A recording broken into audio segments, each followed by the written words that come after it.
अपनी जगह पे जाए, अपनी ऑफिशियल जो उसका हक है ना उसको वो हक मिले, क्योंकि अगर उसको मिलने लग गया ना उसका हक, तो फिर इन सबके जो हक है ना ये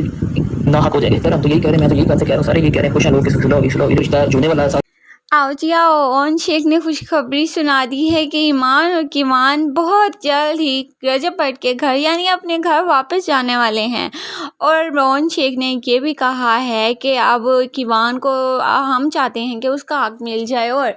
जब कीवान को उसका हक मिल जाएगा तो बहुत से लोग ना हक हो जाएंगे। मतलब कि ओन शेख सीधा सीधा उन लोगों को ताना मार रहे थे जो लोग ये चाहते हैं कि ईमान और कीवान वापस घर ना आए, क्योंकि उनके घर चले जाने से वो लोग मायूस हो जाएंगे और वो जो चाहते हैं वो नहीं होगा और उनकी काया पलट जाएगी। तो ओन शेख बहुत ही ज़्यादा खुश थे और कह रहे थे कि अब मेरी बहन वापस जाने वाली है अपने घर, और हम यही चाहते हैं, ज़ाहिरी बात है एक भाई यही चाहता है कि उसकी बहन का घर हमेशा आबाद रहे और उसको कोई भी उसकी खुशियाँ ना छीन सके।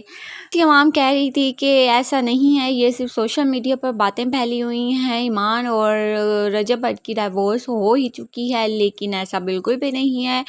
अब रजब भट्ट की इन बातों से और ओन शेख की बातों से साफ वाज़िया है कि इनके दरमियान अब ताल्लुकात बहाल हो रहे हैं। और हैदर शाह ने भी सबसे बड़ी बात अपने लाइव टिकटॉक शो में लाइव में आकर जिस अंदाज से बात की और जिस अंदाज से बताया कि ईमान अब वापस आने वाली है और उनका व्लॉग क्यों अपलोड नहीं हुआ आज, तो ये साफ साफ इस बात की तरफ इशारा है कि इनके घर में कुछ स्पेशल चल रहा था रजब भट्ट के घर में। तो